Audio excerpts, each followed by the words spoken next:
Bismillahirrahmanirrahim. Assalamualaikum warahmatullahi wabarakatuh. Alhamdulillah hamdan katsiran thayyiban mubarakan fih.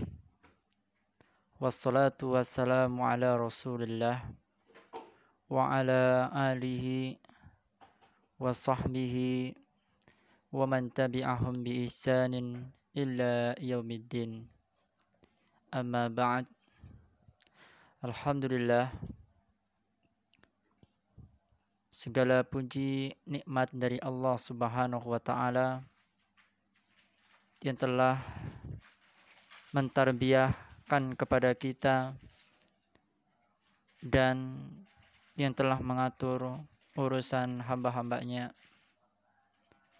Salawat dan salam semoga senantiasa tercurah kepada yang mulia Nabi kita Muhammad sallallahu alaihi wasallam, kepada keluarganya, kepada para sahabat, para tabi'in, tabi'ut tabi'in, serta kepada seluruh kaum muslimin dan muslimat yang senantiasa beristiqamah terus menjalankan sunnah-sunnah dan menjalankan syiar-syiar agama ini sampai tegaknya hari kiamat.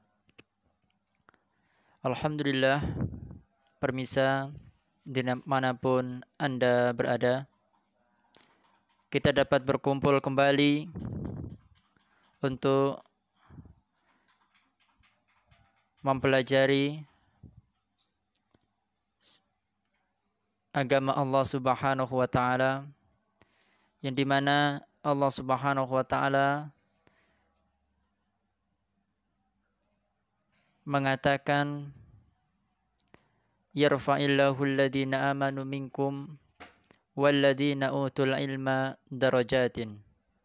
Allah akan mengangkat derajat orang-orang beriman dan juga orang-orang yang berilmu beberapa derajat, dan begitu pula Rasulnya memotivasi kita semua agar kita semua dapat bersemangat menuntut ilmu dan menggali, mencontoh akhlak orang-orang saleh yang terdahulu. Rasulullah SAW mengatakan, man yuridillahi bihi khairan yufaqihu fid din. Barang siapa yang Allah Subhanahu wa taala kehendaki kebaikan, maka niscaya Allah akan faqihkan mereka pada agama ini. Dan insyaallah, mudah-mudahan kita semua yang hari ini menonton atau menyimak video ini, Allah Subhanahu wa taala berikan nikmat hidayah dan nikmat faham akan ilmu yang Allah Subhanahu wa taala ajarkan kepada kita semuanya. Insyaallah, pada pembahasan kali ini kita akan melanjutkan pembahasan yang lalu, yaitu terkait dengan pembahasan air. Kalaulah kemarin kita membahas tentang thaharah, sekarang kita akan membahas tentang macam-macam air. Yang pertama yang akan kita bahas, sebagaimana yang tertera dalam kitab, bahwa yang pertama adalah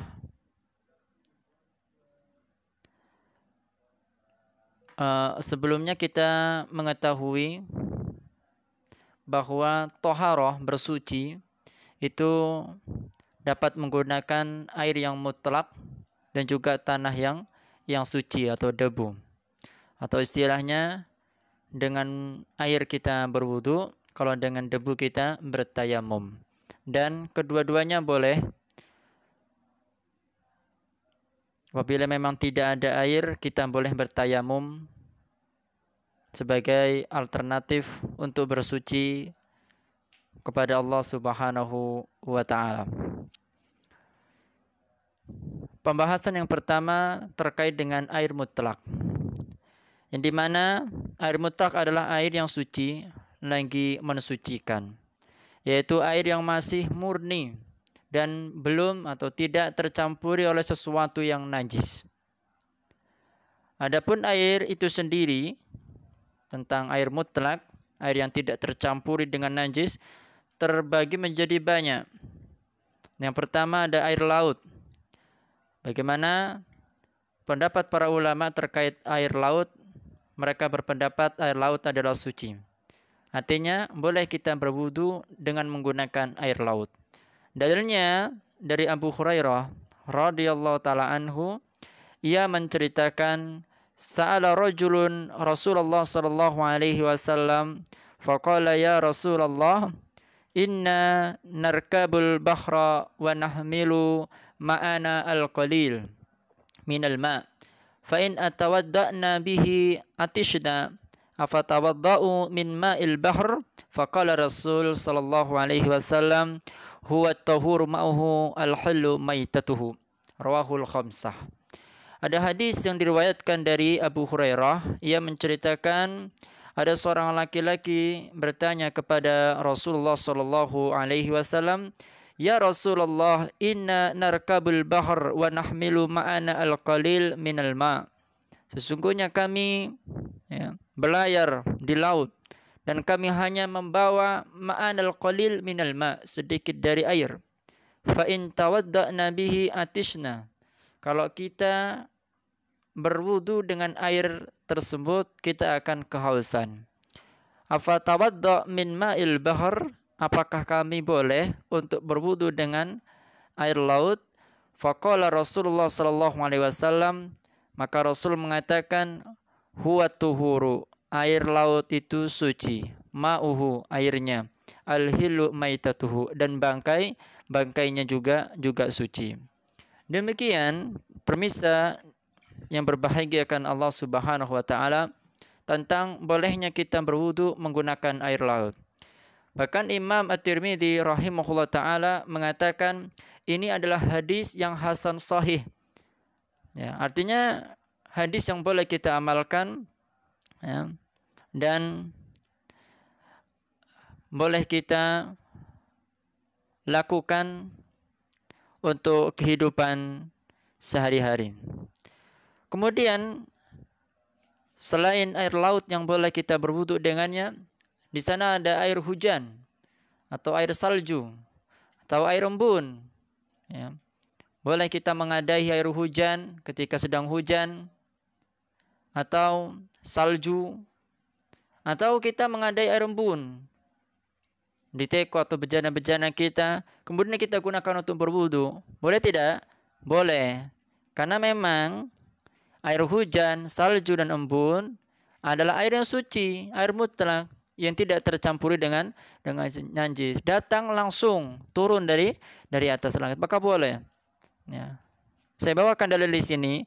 Ya, karena Rasulullah sallallahu alaihi wasallam idza kabbara fi shalah sakana hunaiha qabla al-fuqara'i faqultu ya Rasulullah. Apabila Rasulullah sallallahu alaihi wasallam bertakbir di dalam salatnya, beliau berdiam sejenak. Ya.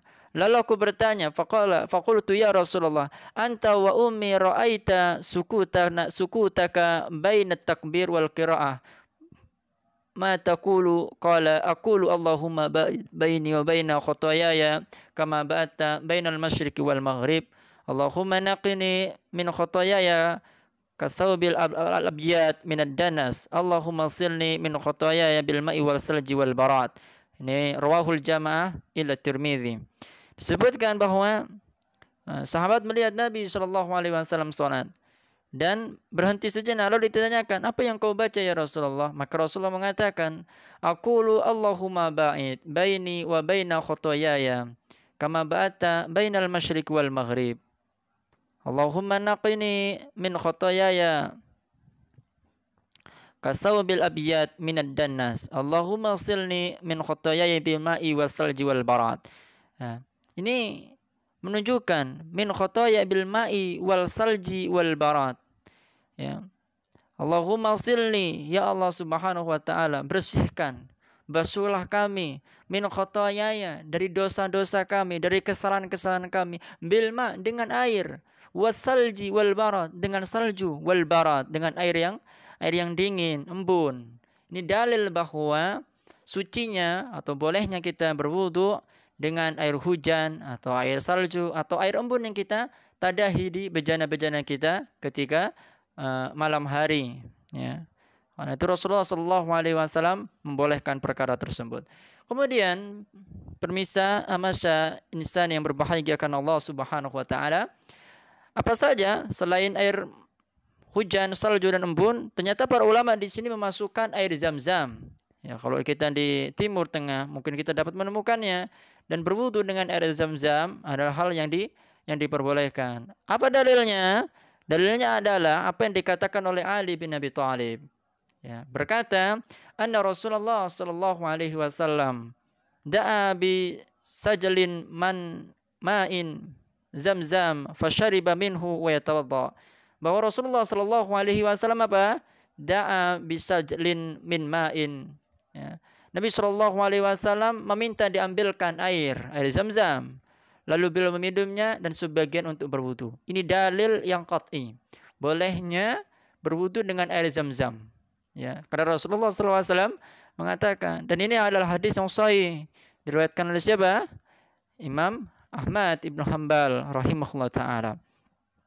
Kemudian yang terakhir, air yang dikategorikan air mutlak, air yang suci, adalah air yang berubah karena lama tidak mengalir. Yaitu saya berikan contoh, ada air, ada lubang, kemudian terisi air. Awalnya air itu bersih, turun dari hujan. Karena tidak mengalir, air itu kotor. Ya. Maka itu suci tidak untuk kita berwudu? Suci. Kalau dia jelas tidak kemasukan najis, tidak kemasukan bangkai, ya, dan sejenisnya, maka itu boleh. Maka ketika ada pertanyaan apakah kita boleh berwudu dengan air yang diam, yang pada usulnya suci, maka boleh.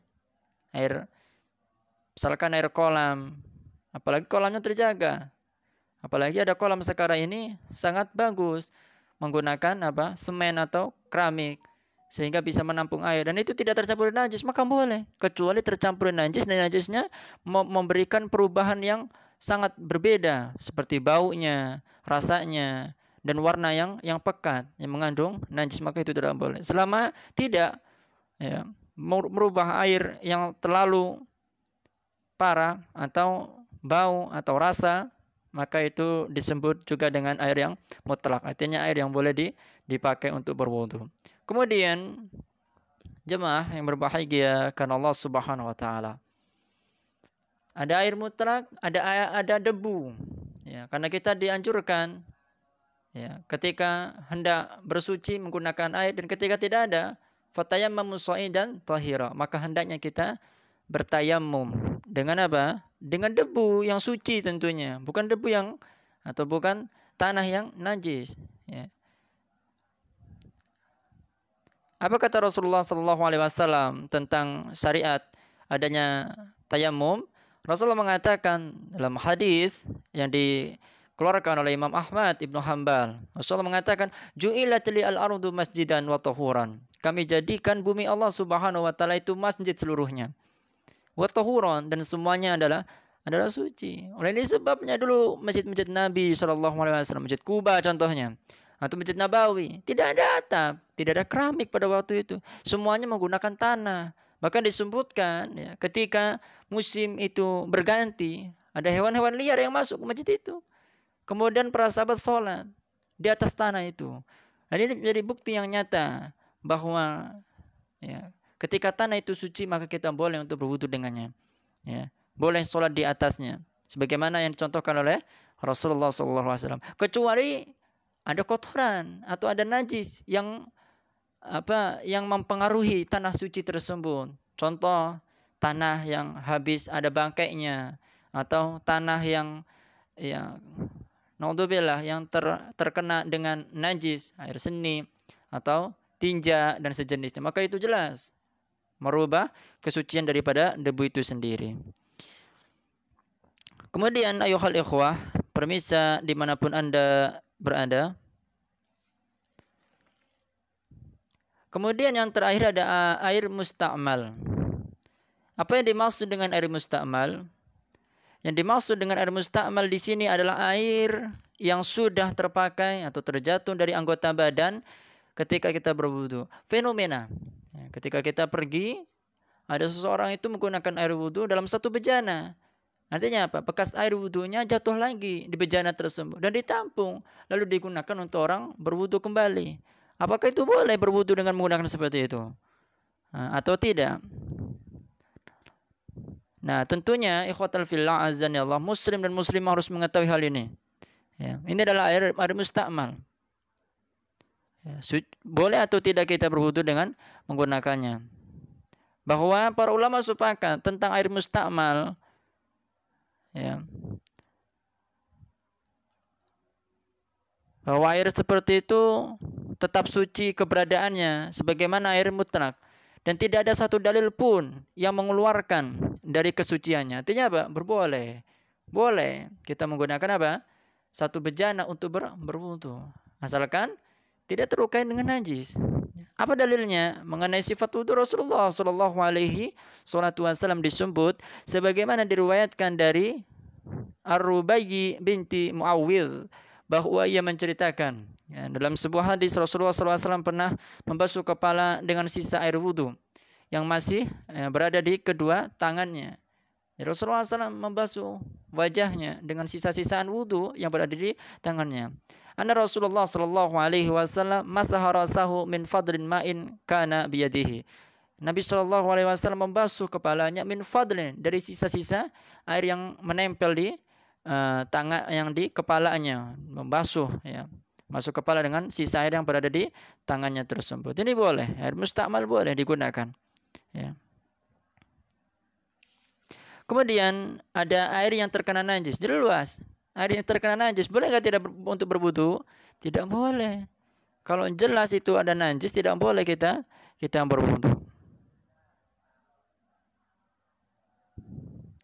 Air yang jumlahnya mencapai 2 kula. Apa maksudnya? Hadis ini adalah saya sebutkan dalam hadis Abdullah bin Amr bahwa Nabi SAW bersabda, "Idza kana al-ma'u kullataini lam yahmil al-khabas." Apabila jumlah air itu mencapai jumlah 2 kullah, maka air itu tidak mengandung kotoran. Tidak najis.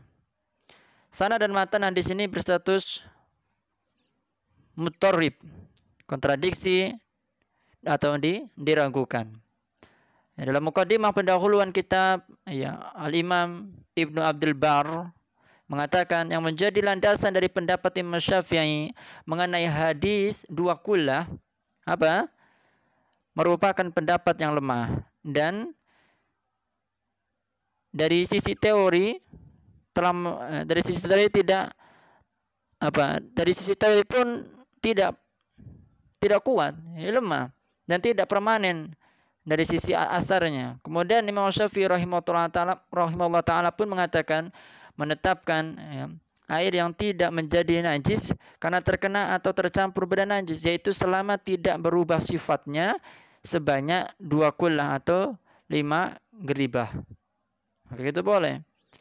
Sementara para sahabat beliau menafsirkan dengan 500 rit, artinya 1 rit adalah 2.564 gram.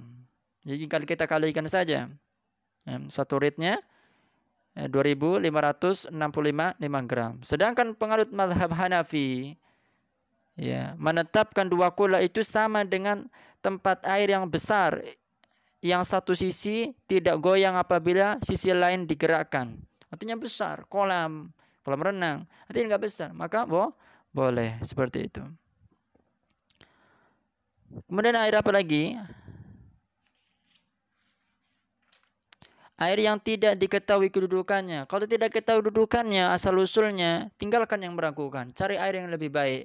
Kecuali kita mengetahuinya, air tersebut, alirannya, dan kira-kira dengan keyakinan kita itu adalah suci, maka kita boleh menggunakan. Kalau kita sendiri sudah ragu, atau mungkin kita mengetahui tanda-tanda bahwa akan adanya di situ aliran-aliran najis, maka tidak boleh kita berwudu dengannya. Ya.